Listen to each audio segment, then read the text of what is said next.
नमस्कार. आत्ताच्या घडीची सर्वात मोठी बातमी. धनंजय मुंडे राजीनामा देणार. अजित पवारांच्या भेटीसाठी पोहोचले.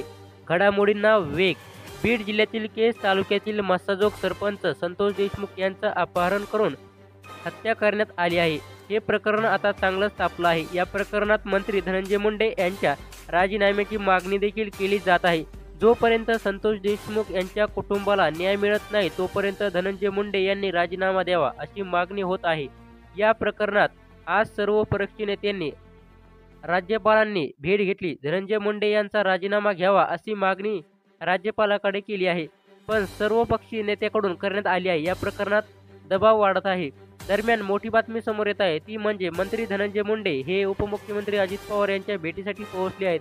धनंजय मुंडे हे अजितदादांच्या मंत्रालयाशी जाताना त्यांच्या भेटीसाठी पोहोचले आहेत. दोन्ही नेत्यांमध्ये त्यांच्या 15 मिनिटात चर्चा सुरू आहे. अजित पवार या प्रकरणात नेमका काय निर्णय घेणार, हे दोन्ही नेत्यांमध्ये काय चर्चा सुरू आहे याच्याकडे आता संपूर्ण राज्याचं लक्ष आहे.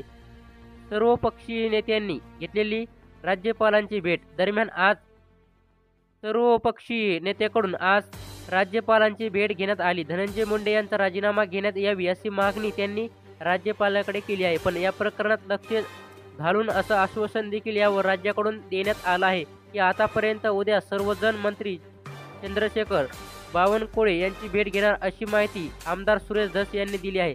त्यानंतर आता धनंजय मुंडे हे अजित पवार त्यांच्या भेटीसाठी पोहोचले आहेत. सुरेश धस यांची आक्रमक भूमी. भाजप आमदार सुरेश धस यांनी या प्रकरणात सुरुवातीपासूनच आक्रमक भूमिका घेतली आहे. त्यांच्याकडून धनंजय मुंडे यांच्या राजीनाम्याची मागणी होत आहे.